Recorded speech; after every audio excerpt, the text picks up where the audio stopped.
Então, olha só, na acepção antiga, né, o código era um conjunto amplo de normas jurídicas escritas, né, um conjunto de normas jurídicas escritas, um conjunto, vamos dizer assim, muito antigamente, antigamente não era uma elaboração científica, né? Eles pegavam as primeiras leis, né, escritas em pedras, pegava e fazia-se, vamos dizer assim, uma positivação artística daquilo que eles queriam, né? Uma positivação, uma escrita artística nos códigos antigos, né? Então, e isso não se limitava a um ramo do direito. Nos códigos antigos não havia o direito por ramos, direito penal, direito civil, direito trabalhista, direito tributário, direito previdenciário. Não, antigamente não havia isso. Havia uma concepção artística expressa em desenhos, expressa em formas, vamos dizer assim, que eles chamavam de cuneiformes, né?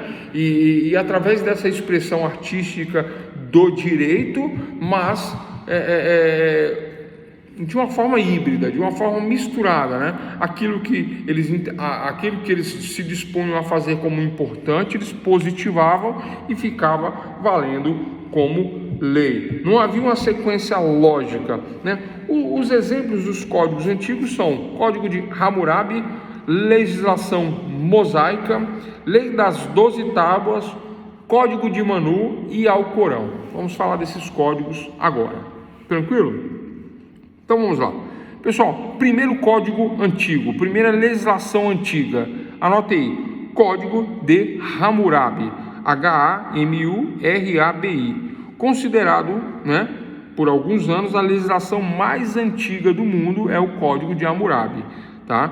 2000 anos antes de Cristo, né? Para quem adota essa nomenclatura, 2000 anos antes de Cristo foi escrito o Código de Hammurabi, né?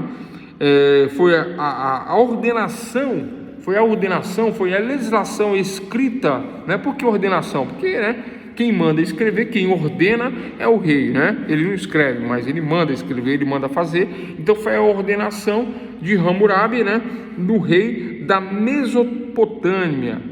O rei da Mesopotâmia deu a seu povo esta codificação. Então é a primeira codificação, a mais antiga de que se tem notícia aí, o Código de Hammurabi, na tentativa de criar um Estado de Direito. Porque para se criar um Estado de Direito, né, sem aquela figura impositiva do rei ter que decidir tudo pessoalmente, um caso a caso, um a um, né, para facilitar as decisões, né, cria-se um código e segue-se o código e se cria automaticamente, com a criação do código, um Estado de Direito. Essa é a ideia, né?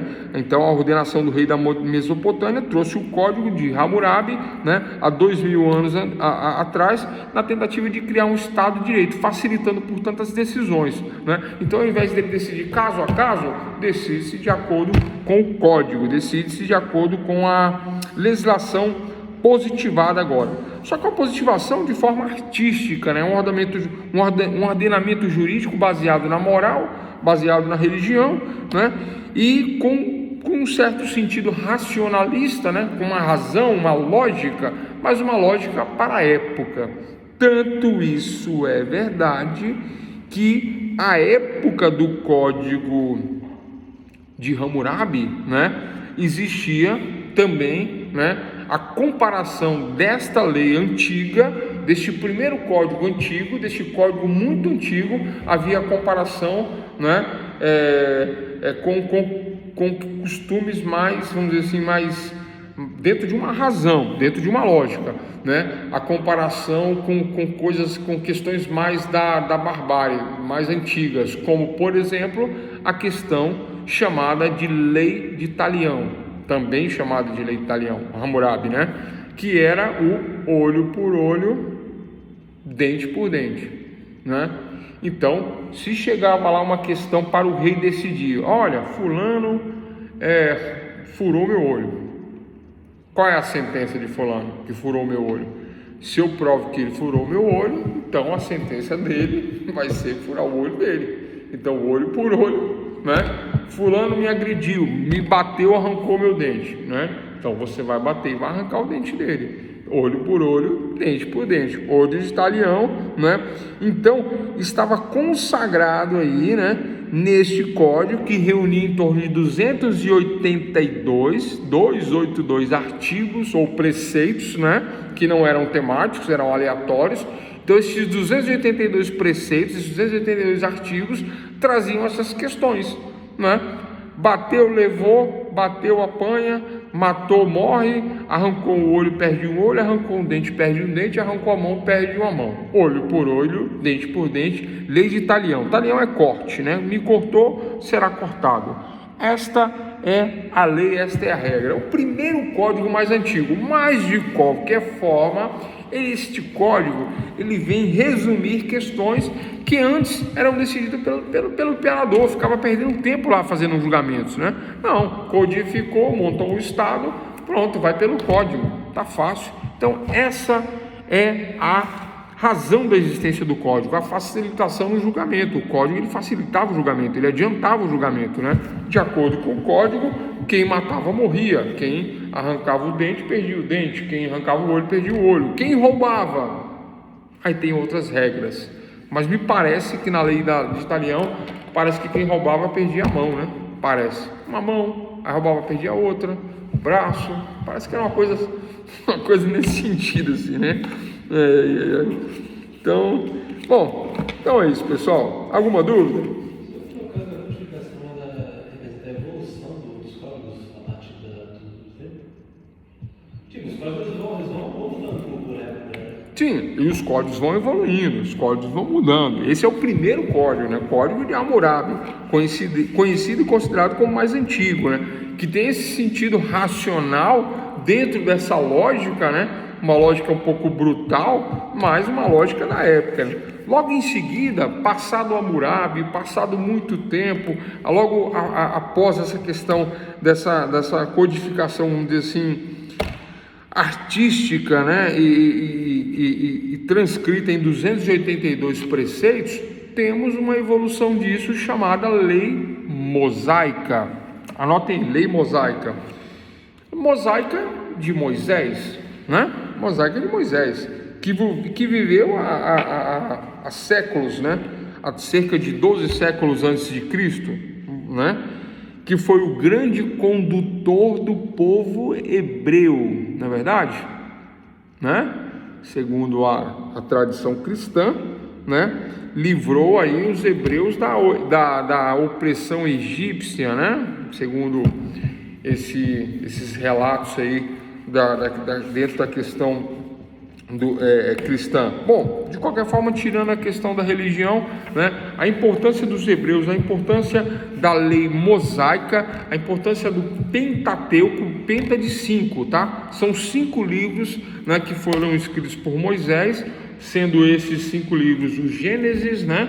Quais são os livros? Gênesis, Êxodo, Levítico, Número e são 5. E o último, Deuteronômio, né? 5 livros escritos por Moisés, considerada a legislação mosaica. Essa legislação mosaica, né, trazia os costumes de um povo, trazia a história de um povo, e dentro dos costumes e da história de um povo, trazia, obviamente, um Estado cristão, né? Mas na verdade não um Estado cristão, né? Porque não havia Cristo nessa época. Trazia um Estado religioso, né? Com costumes hebreus, né? Com costumes judeus, né? Né? Entendem vocês que advém lá das questões lá dos grandes patriarcas, né? Sendo que o último dos 3 patriarcas era Jacó, que virou Israel, e este Israel, né, segundo o próprio povo da época, dizia que Israel gravitou ao redor de Moisés, né, tão seguramente e fatalmente como a terra gira em torno do sol. Israel, né, o último dos 3 patriarcas, e Moisés vem, conta esta história, coloca nos seus 5 livros e estabelece ali uma legislação: Gênesis, Êxodo, Levítico, Números e Deuteronômio. Essa legislação mosaica, né, que Moisés teria recebido do próprio Deus, legislação teológica, né? Por inspiração divina. Então Moisés, inspirado divinamente, né, edita leis, né, e estas leis para que o povo siga criando aí um estado religioso, baseado em leis vindas do próprio Deus. Esse é o resumo da questão atribuída a Moisés. Tranquilo, pessoal? Fácil, né? Mole, legislação mosaica.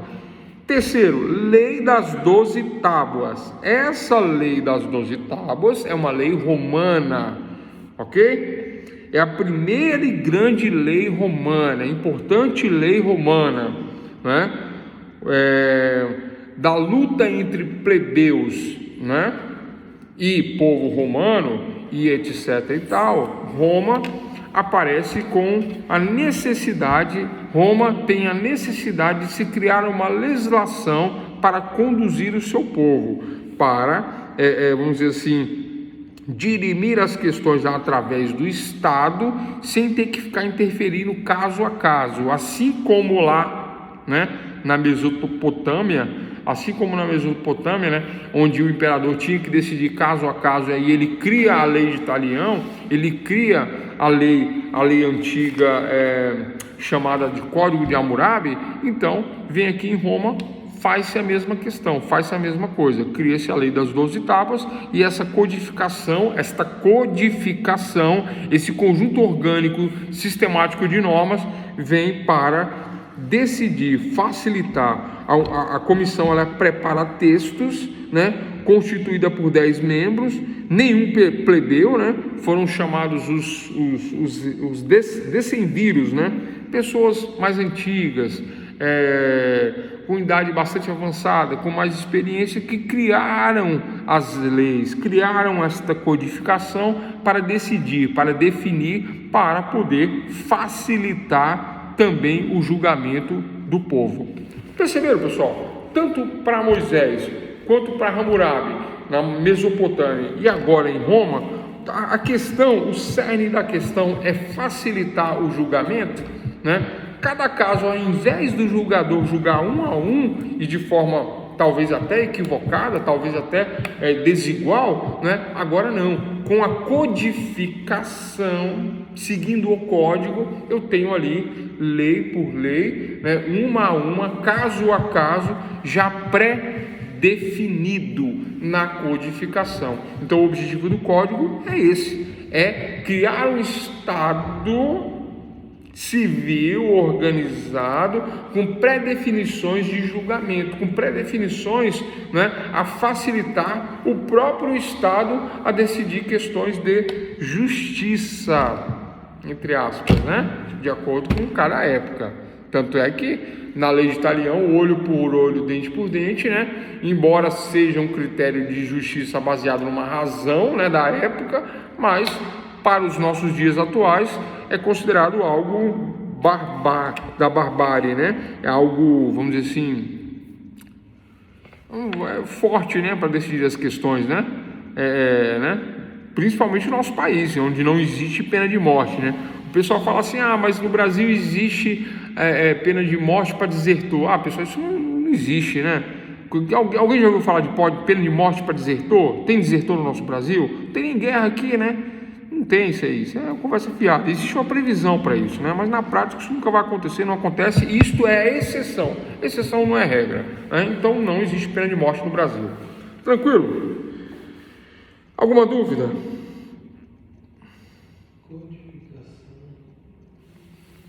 Mas tipo, literalmente que só a evolução assim, resumindo, a evolução do que foi sendo mudado a cada tipo de nova lei criada. Tipo, no começo nós também fez errado, vai pagar igualmente. Aí foi aumentando aos poucos, mudando as leis, a igualdade. Sim, cada época tem uma legislação, né? Cada época tem uma legislação, cada época teve um código.